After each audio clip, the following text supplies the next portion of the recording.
ہم دیکھتے ہیں کہ یہودی مذہب میں وہ استعمال کرتے ٹرمپٹ لوگوں کو بلانے کے لیے.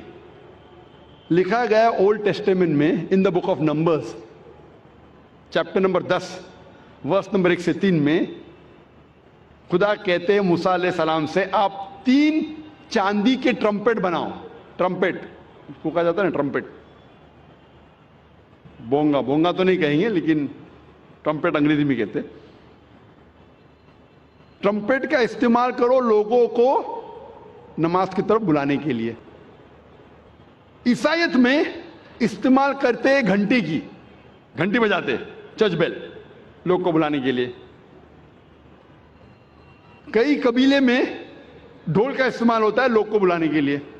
اسلام میں استعمال ہوتی ہے انسان کی آواز, اور انسان کی آواز یہ جتنے اعلیٰ ہے ان سے کہیں بہتر ہے اور سریلی ہے. کان کو سریلی ہونے کے علاوہ اس کے اندر ایک پیغام بھی ہے. آذان کا میں ذکر کر رہا ہوں, جو آذان جو ہوتی ہے لوگوں کو صلاح کے لیے بلانے کے لیے. آواز سریلی ہونے کے علاوہ یہ افسوس کی بات ہے کہ بمبئی شہر میں جو مسجدوں میں آذان ہوتی ہے, افسوس کی بات ہے اکثر یہ آذان سریلی نہیں ہوتی, کان کو تکلیف زیادہ دیتی ہے.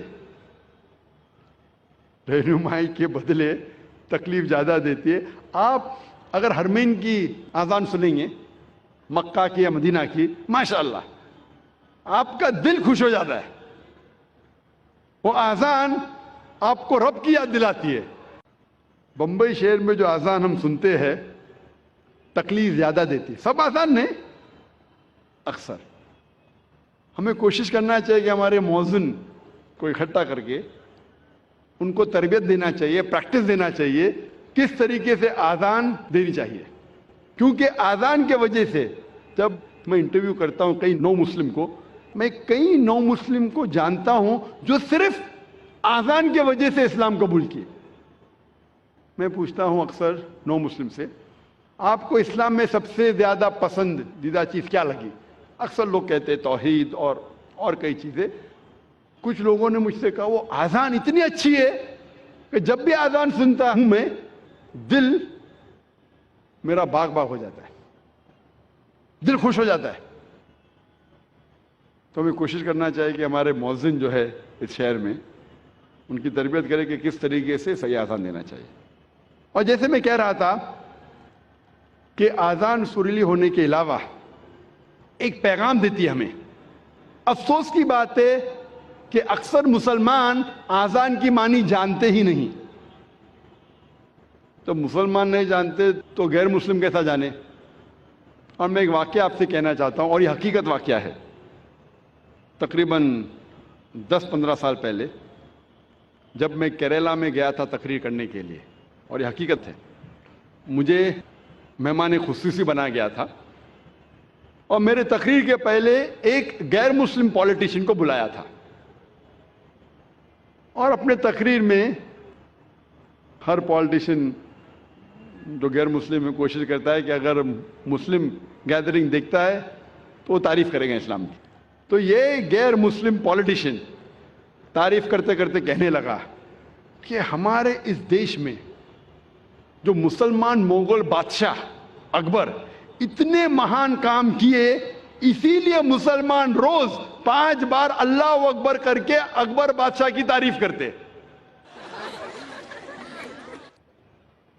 آپ سمجھ رہے ہیں جوک ہے, جوک نہیں حقیقت ہے, اور میں خود گواہ ہوں.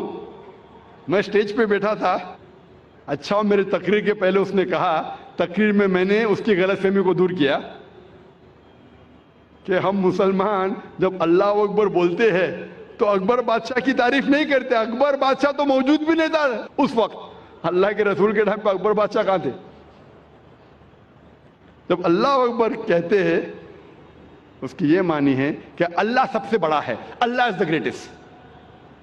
اسی لیے ہر مسلمان کا فرض ہے کہ کم از کم وہ آذان کی معنی کو جانے تاکہ خود کے دل پہ اثر ہو, اور ساتھ ساتھ جو لوگ کو اس کی معنی نہیں پتہ ہے، غیر مسلمانوں کو نہیں پتہ ہے، ان لوگوں کو اس کی معنی بتائے۔ اور اذان میں ہم 4 بار دہراتے اللہ اکبر اللہ اکبر اللہ اکبر اللہ اکبر، اللہ سب سے بڑا ہے، اللہ سب سے بڑا ہے، اللہ سب سے بڑا ہے، اللہ سب سے بڑا ہے۔ اشہد ان لا الہ الا اللہ، میں گواہی دیتا ہوں اللہ کے علاوہ کوئی معبود نہیں، میں گواہی دیتا ہوں کہ اللہ کے علاوہ کوئی معبود نہیں۔ اشہد ان محمد رسول اللہ، میں گواہی دیتا ہوں کہ محمد صلی اللہ علیہ وسلم اللہ سبحانہ تعالیٰ کے رسول ہے، میں گواہی دیتا ہوں کہ محمد صلی اللہ علیہ وسلم اللہ کے رسول ہے۔ حی علی الصلاح، حی علی الصلاح، آؤ صلاح کی طرف، آؤ صلاح کی طرف۔ حی علی الفلاح، حی علی الفلاح، آؤ فلاح کی طرف، آؤ فلاح کی طرف، آؤ کامیابی کی طرف، آؤ کامیابی کی طرف، آؤ اچھے کام کی طرف، اچھے کام کی طرف۔ اللہ اکبر اللہ اکبر، اللہ سب سے بڑا ہے، اللہ سب سے بڑا ہے۔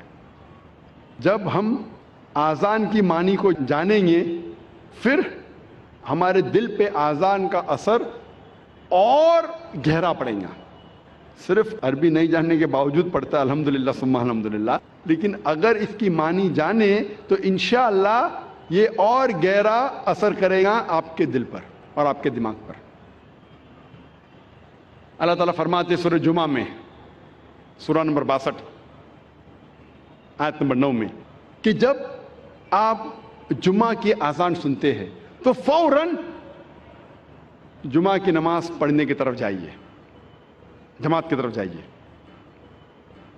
اذان صلاح جو جماعت میں ہوتی ہے اس کے پہلے دینا ضروری